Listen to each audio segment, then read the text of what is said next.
你有太空梦吗？如果此生无法达成星际旅行，但过世之后有机会把自己的骨灰撒在太空中，你会想要尝试吗？今天就让我们一起来聊聊太空葬吧。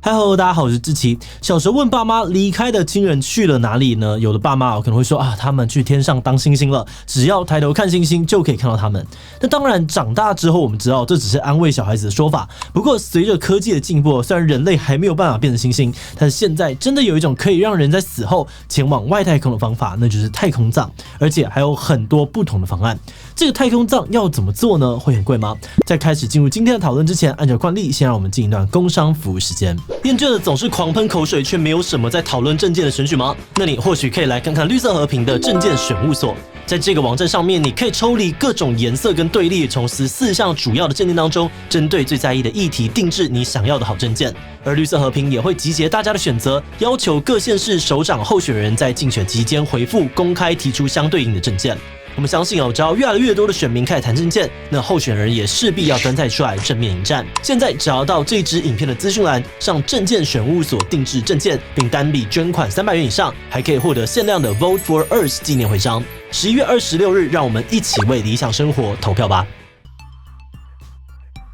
各个国家文化都有不同的葬礼形式像是常见的土葬、火葬，到这几年呢，越来越多人知道的树葬、花葬等等。不过这些葬礼都还是在地球上面举行。随着科技的发展，现在已经发展出能够离开地球，在太空当中进行的太空葬了。太空葬又称为宇宙葬最初的概念呢是来自于美国科幻小说家尼尔·琼斯。1931年，琼斯在美国科幻杂志《惊奇故事》上发表了《詹姆森卫星》这个短片。故事中的英雄詹姆森教授最执着也最着迷的一件事情，就是希望自己死后身体可以完美的保存。而最后他成功的进入了一个胶囊，然后被发射到太空之中，并为后续的故事留下了伏笔。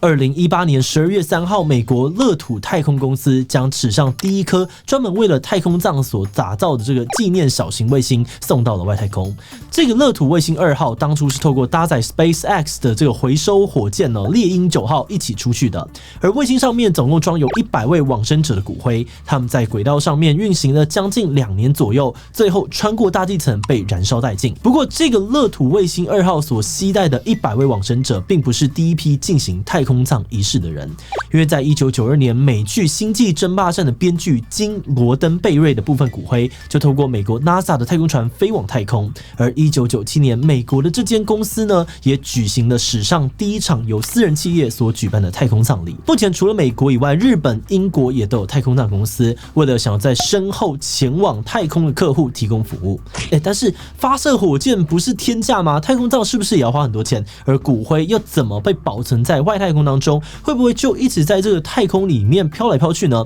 要回答这些问题之前我们要先来看看各种太空葬方案。自从推出太空葬之后，就有许多过世的太空迷的家属呢，希望透过这项服务一圆亲人最后的梦想。而为了要妥善的运用空间克服太空的种种环境考验，太空葬需要用到的技术跟方法都跟在地球所举办的葬礼不同，所以最常见的做法呢，就为往生者制作骨灰胶囊。像是刚刚提到这个美国乐土太空公司会在客户完成预约太空航程之后，提供一个专门为太空环境制作的骨灰胶囊盒，家属需要把往生者的骨灰放入，再回寄给公司，而之后公司就会将同一班航程的骨灰们集结放入特殊材质的密合体当中，等待预定发射时间的到来。而另外一种则是运用飞行装置跟环保纸气球，主要呢是会将这个装有往生者骨灰的纸气球飞往这个距离地球30公里以上的高空，而在高空当中呢，可以一览地球的样貌，之后再透过自动控制装置将骨灰洒落。而还有一种呢，是将 DNA 送到外太空当中，这也是唯一一种无论是活人或是逝去的人都能够一起参与的形式。许多太空迷呢，也会用这种方式让自己体验一次特别的太空旅程。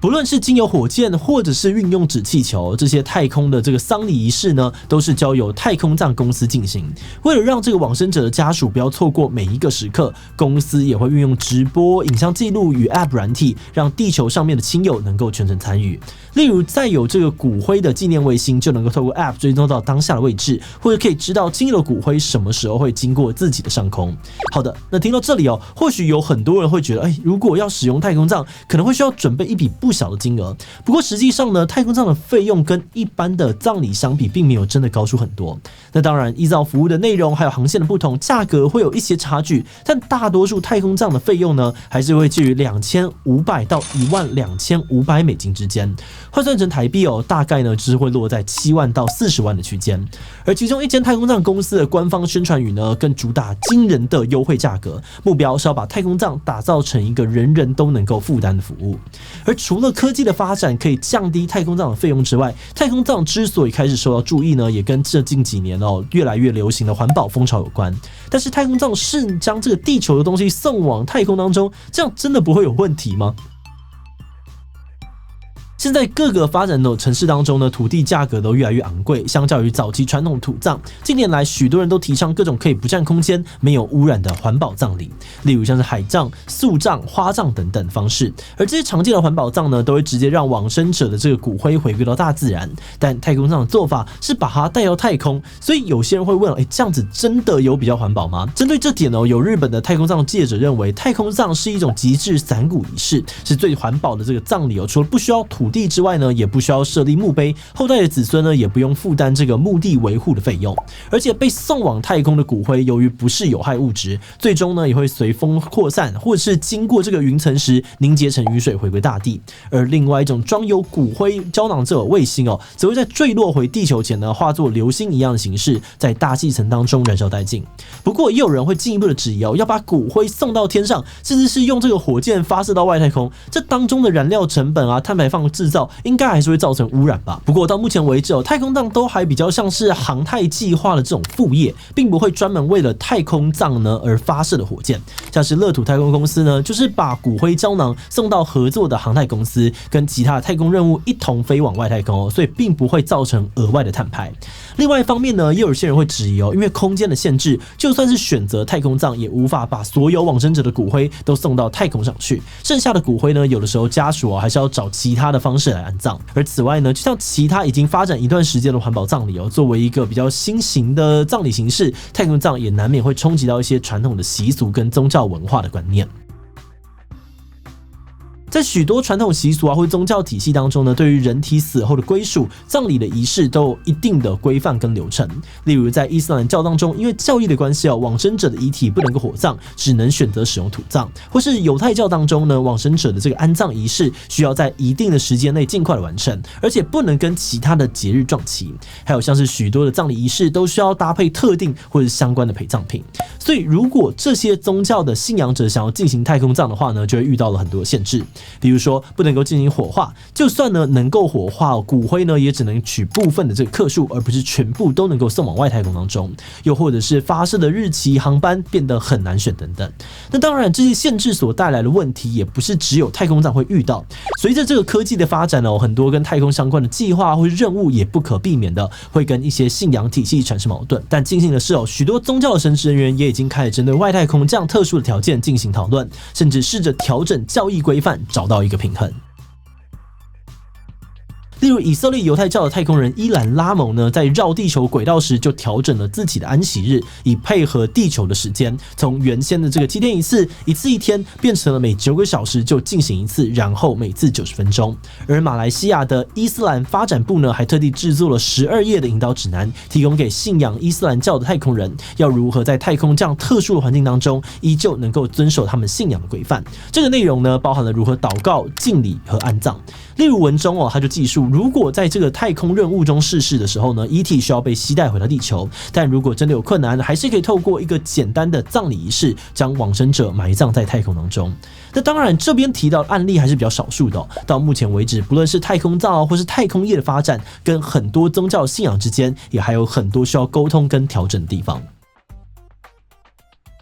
随着科技的进步呢，前往太空旅行搬到另外一个星球生活的那一天，或许在不久之后的未来就可能被实现。而许多跟太空产业有关的公司也开始发展不同类型的服务。今天我们介绍的太空葬就是一个能让来不及体验太空冒险的太空迷们能够满足遗愿服务。那么觉得这个服务最浪漫的地方，就是这些往生者的骨灰回到地球，穿越大气层的瞬间，会像流星一样划过天空。而某种程度来说，太空葬也确实让过世的亲友变成了天上的星星，让在世者呢，只要抬头就能够看到他们。那我们也希望未来这种商业的太空葬呢，可以找到更环保的方式，也能够在各信仰或者传统文化之间找到一条新的出路。好的，那现在越来越多不同类型的环保葬选择哦。如果有机会的话，你会想要尝试哪一个呢？A. 充满未来科幻感的太空葬 ，B. 成为永恒存在的钻石葬 ，C. 能够回归滋养大地的树葬、花葬或者是海葬 ，D. 还是比较习惯这个传统的土葬或者火葬。依其他留言分享你的想法吧。最后，如果你喜欢今天的影片，欢迎分享出去，让更多人知道什么是太空葬。此外呢，也可以去这个地方看看葬礼禁忌以及其他的影片。那么今天的这一期就到这边告一段落，我们就明晚再见喽。